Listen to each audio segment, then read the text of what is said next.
Identity భయ ఈ movie review చూద్దాము. మన లీడ్ రోల్ బై మన టొవినో థామస్ గారు అండ్ త్రిష గారు.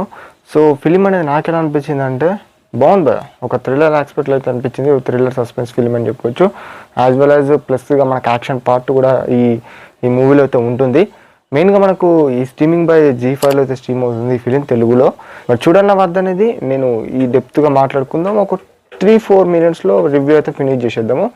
Okay, when coming to first of all movie స్టోరీలో అయితే ఎలా ఉంటుందని మాట్లాడుకుంటే ఫస్ట్ ఆఫ్ ఆల్ విలన్స్ గురించి మాట్లాడుకుందాం. ఇక్కడ విలన్ అనే క్యారెక్టర్ చూసుకున్నట్టయితే అమ్మాయిలని వీడియో తీయడము, అమ్మాయిలని బ్లాక్మెయిల్ చేయడము, ఇలా అయితే తన క్యారెక్టర్ ఉంటుంది.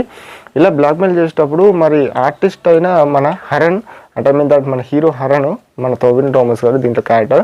తను ఒక ఆర్టిస్టు. మన ఆర్టిస్ట్కి అండ్ ఇటు విలన్స్కి ఏం లింకు అండ్ ఏమైంది అండ్ అనేది ఇది మీరు ఫిల్మ్లో చూస్తారు. మరి త్రిష గారి క్యారెక్టర్ అంటే సస్పెన్స్గా మీకు ఇచ్చేస్తున్నాను. అది నేను ఏం రివ్యూ చేసుకోలేను. మన త్రిష గారి క్యారెక్టర్ జస్ట్ మీరు ఫిలిం చూసినాక తర్వాత తెలుసుకోండి.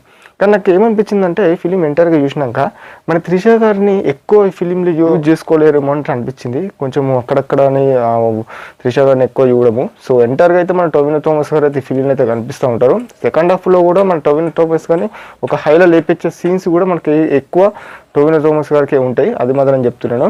అలా అయితే ఉంటుంది అన్నాడు. ఇక ఫస్ట్ హాఫ్ విషయానికి వస్తేనే నేను ఫస్ట్ ఆఫ్ ఆల్ మన ఫస్ట్ హాఫ్ విషయానికి వస్తే ఎలా ఉంటుందని చెప్పుకుంటే చెప్తున్నా కదా ఇదివరకు చూసినట్టు ఒక సస్పెన్స్, నెక్స్ట్ ఏం జరుగుతుందని ఒక థ్రిల్లర్, అలాంటి సీన్స్ అయితే మీరు చూస్తూ ఉంటాము. సమ్వాట్ మనకు స్టార్టింగ్ ఒక 30-40 మినిట్స్ అయిన తర్వాత మనకు ఆటోమేటిక్గా తెలిసిపోతుంది. అంటే ఇతనే చేశాడు ఇది అన్నట్టు మనకు తెలిసిపోతుంది, చూపెట్టేస్తారు. సో ఆ తర్వాత కూడా మనకు అయిపోయిందేమో అనుకుంటాము. కానీ మళ్ళీ ఒక కొత్త వేలో అయితే మూవీ అనేది ఒక రేసీలో అయితే వెళ్తూ ఉంటుందని చెప్పుకోవచ్చు. ఇక ఇంటర్వెల్ సీన్ చూసుకుంటే ఒక ట్విస్ట్ అయితే ఉంటుంది, మీరు చూసినాక తెలుసుకోండి. ఇక సెకండ్ హాఫ్ విషయానికి వచ్చేసరికి భయ్య హాఫ్ ఆఫ్ ది పార్ట్ అదే ఫస్ట్ హాఫ్లో ఉన్న అలానే అనిపించింది. ఇక ప్రీ క్లైమాక్స్ నుంచి అయితే సీన్స్ అనేది చాలా రేసీగా స్టార్ట్ అయ్యి అది మాత్రం నేను బాగా ఎంజాయ్ చేశాను. అండ్ ఎంటైర్గా మనకు ఈ ఫిలింలో నేను ఇంకా ఎంజాయ్ చేసిన పార్ట్ ఏంటంటే ఆ ఫ్లైట్ సీన్స్ ఉంటాయి భయ. ఆ ఫ్లైట్ సీన్స్ కొన్ని అది కొంచెం బాగుంటుంది. అండ్ ఫైట్ సీన్స్ కూడా కొన్ని బాగున్నాయి, అది కూడా బాగుంది. ఇలా అయితే ఉంటాయని చెప్పొచ్చు. మన టొవినో థామస్ గారు క్యారెక్టర్ గురించి చెప్పాలి అని అంటే భయ ఫస్ట్ హాఫ్లో తనంతా ఒక క్యారెక్టర్ అని అంటే మన టొవినో థామస్ గారు సెకండ్ హాఫ్లో ఇంకొక వేరియేషన్లో మనకైతే కనిపించబోతాడు. సో అది ఏంది అనేది మీరు ఓవరాల్గా ఫిలిం చూసి తెలుసుకోండి.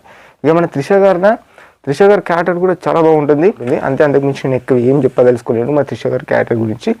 కానీ బృందా ఫిలిం వచ్చింది చూడండి మన త్రిష గారిది, అంతలా అయితే మన త్రిష గారిని ఫిలింలో చూడము అని నేను అంటాను. సో అదన్నట్టు.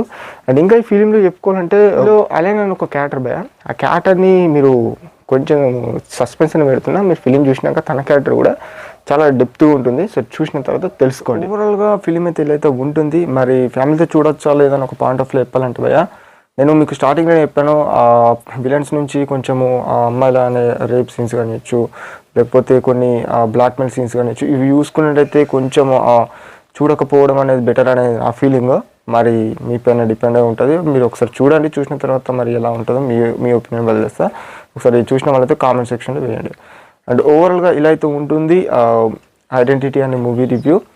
అండ్ ఈ పర్సనల్ రివ్యూ పైన నా రివ్యూ ఇది చెప్తున్నాను. మీకు ఎలా అనిపించింది ఫిలిం నాకు తెలీదు. కొంతమందికి నచ్చచ్చు, కొంతమందికి నచ్చకపోవచ్చు. నాకైతే సెకండ్ హాఫ్ ఓవరాల్గా నచ్చింది. మూవీలో సాంగ్స్ కూడా అంతలా ఏం సాంగ్స్ నాకు తెలిసి లేవు, కాకపోతే బ్యాక్గ్రౌండ్ మ్యూజిక్ కూడా ఓకే అనిపించింది. ఎప్పుడైతే ఇంటర్వెల్ సీన్లో ఆ బ్యాక్గ్రౌండ్ మ్యూజిక్ అయితే చాలా బాగా నచ్చింది. అది కొంచెము వేరేలా ఉంది, నాకు నచ్చింది భయ్య. సో అదన్నట్టు ఓవరాల్గా ఇదన్నట్టు మరి ఐడెంటిటీ మూవీ రివ్యూ అయితే ఇది. ఈ వీడియో కనుక మీకు నచ్చినట్లయితే subscribe and share our channel. Thanks for watching.